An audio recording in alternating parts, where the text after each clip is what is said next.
mentioned the Pancrase organization. Tell us about what that is and how you were able to dominate, or if you had to describe that. Well, Pancrase is basically Japanese mixed martial arts. It predated the UFC by a year or so, or something like that. Basically, what they did is they had matches, pro wrestling matches, and if you look at pro wrestling matches, really their rules are very much like MMA rules. If you look at the rules, so basically what they did is they took a bunch of guys that were trained in real fighting and put them in those rules, but it was real. It was, they called them shoots. And that way, that's the term shoot fighting became real fighting, because pro wrestlers were called workers, and then some of them could be shooters too, but most of them were workers. And then this was the organization that was all shoots. All the matches were real against real fighters, and so they were called shooters. They were called shooters, and that was kind of the term that came. And then Pancrase was kind of the leading organization in that. There was another organization like that. So it became kind of defined itself by Pancrase. And it was a good time. I mean, back in Japan, it was we were basically rock stars on our day back then because of that. And the reason that I was probably so successful is the same reason why I was successful in MMA was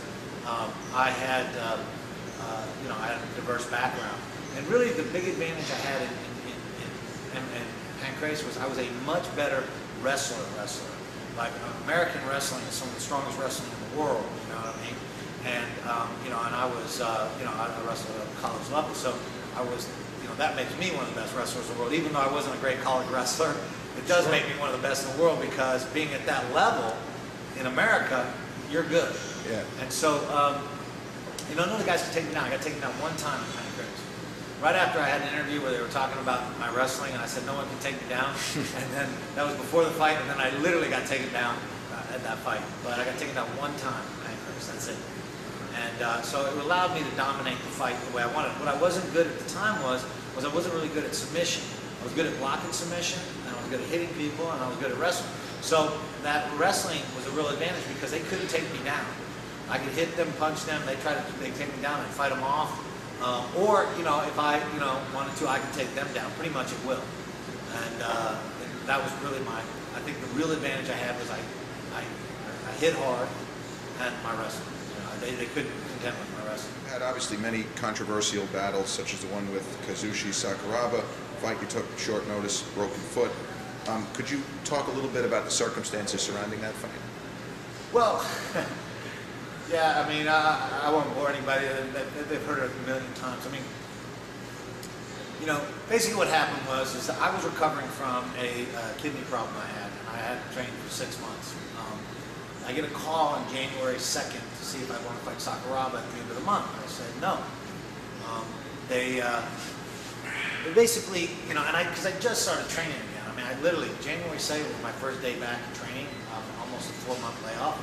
And so, I was not nearly in any kind of shape. So I ended up, they ended up adding more money. And then so and I kept, going. So I didn't really do any hard training because I wasn't expecting to do the fight. And then about 2 weeks before the fight, they threw so much money at me. I said I can fight any human being for that much money. Right, there's a level above which, yeah. I said they threw enough money that good sense went straight out the door, or out the window. And so I took the fight, But even that fight there, it was a weird fight. I got sick from Kent's kids. They had the flu. I got sick. People were like, they were like, well, they gave him the draw because of the weight difference. It was a 10-kilo weight difference, which it wasn't, because he weighed in at 186 pounds, and I weighed in at 199 pounds. So it was within that 10-kilo weight thing, and because I was sick, I was dehydrated, and I was just light on the thing. And we had an agreement with them, because of the short notice and because of my injury. We said, hey, listen, we'll do one round, 15 minutes, and you have to render a decision, because they were doing 15-minute rounds. And at the end of 15 minutes, they rendered a decision. If it was a draw, you had to do another 15 minutes. If that was a draw, another 15 minutes, okay? So they had to render a decision. And so we said, listen, it couldn't be a draw. It had to render a decision one way or the other. They agreed to it. Fight didn't go the way they wanted it to, because I was beating him. And they called it a draw, using the excuse that I was 10 kilos over, which I wasn't. Right. But again, the Japanese have a way of changing things up in the middle of stuff they don't like. You know, at least I say the Japanese, the people that did Pride had a way of changing things up if they didn't like it. So basically, they're asking for another round when our contract stated no round, just one. That's basically the deal. Okay. Now, you're now retired from professional fighting. Sure. If you could talk about some of the business ventures, professionally, I know you've appeared on TV, but if you could just talk about some of the other things you've done, away from the ring, since you decided to retire. Well, I mean, I've always been, a martial arts and coach ever since, when I turned pro, I opened my first gym. So I've actually been teaching for 22 years in Dallas. And I have probably one of the largest martial arts gyms in Texas. We have about 350 members now. And it's a beautiful facility in the North Dallas area called Addison, which is just north of Dallas. It's kind of considered Dallas. And I've been doing that again for 22 years, and that's my passion. I love it. I'm not a horribly good businessman at that because I try to keep it relatively inexpensive so everybody can do it. So we have people from all levels, rich kids to poor kids doing it, and we make good living at it. But again, I do that more for my passion because I love it.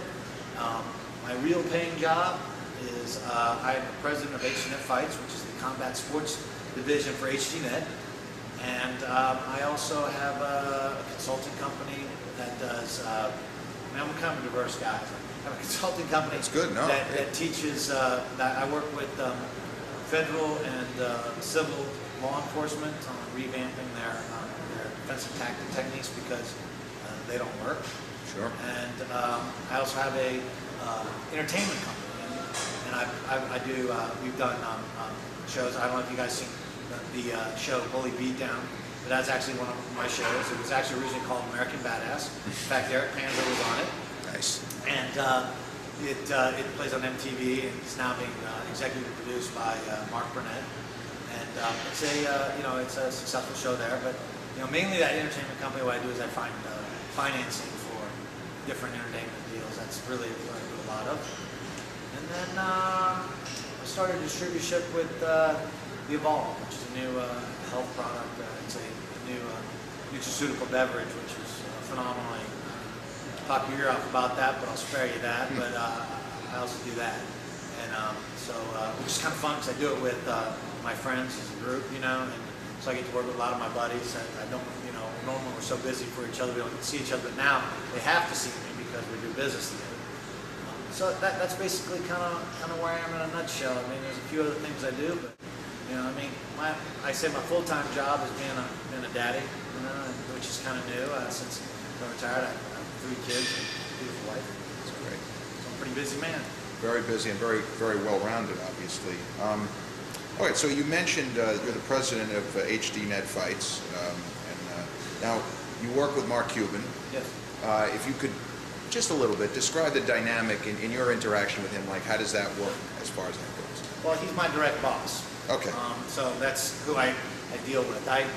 I'm very fortunate that Mark Cuban is probably one of the smartest men I ever met. He really is. I mean, he plays it kind of coy, he plays this kind of thing, but he is one of the smartest guys I've ever met. And probably the second smartest guy I've ever met is our CEO of HDNet Fights, which is Andrew Simon. And there's an old saying, even a fool looks smart when he knows when to be quiet. So I am quiet a great deal. And I listen a great deal. And I've learned a lot. 3 years that I've worked with them, I have learned a tremendous amount. I mean, really, they were the ones who, I learned so much from it and gave me a lot of confidence in dealing with that when I started the entertainment company.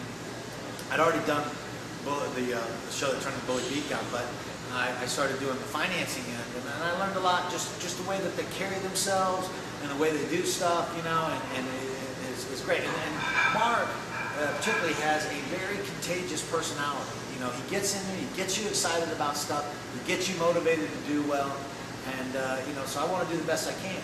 And I've always kind of been that way as an athlete and stuff, but it is nice to work with somebody who recognizes that. And, he he rewards you for it too. You know, you work hard, Mark works with you. So. Right. So, in a sense, your training, your fighting training, when translating to business, you have the same mentality, the same mindset. You want to be the best, and you're going to work as hard as you need to. My intention is never to take second in anything. Right. You know, my intention is to be the very best that I can be, and you know, I did that as an athlete, and I want to do that as a businessman. I want, it's funny. I've got kids. I got a 20-year-old, and I got a 5-year-old, and I got a 3-year-old, and you want to pass down traits to your kids, the good ones. Sure. And what I want them to understand is that you can be anything you want to be if you're willing to work for it. And and I think a little bit of my life has been very diverse in the fact that I was an athlete for 17 years as a pro fighter, and but also was a successful gym owner, and now a successful entertainment business, or reasonably successful, I guess. I mean, listen, it's the #1 programming on HCNet, so we're doing good. Absolutely. And so we have a lot of it's a lot of good things. So hopefully, I get to pass that down to my kids and my guy kids and things like that. That you can do what you want to do as long as you're willing to work for it. That's cool. All right, now you've said in previous interviews there's a whole lot more to being a fighter than just simply being a fighter, which obviously you've demonstrated, a very well-rounded individual.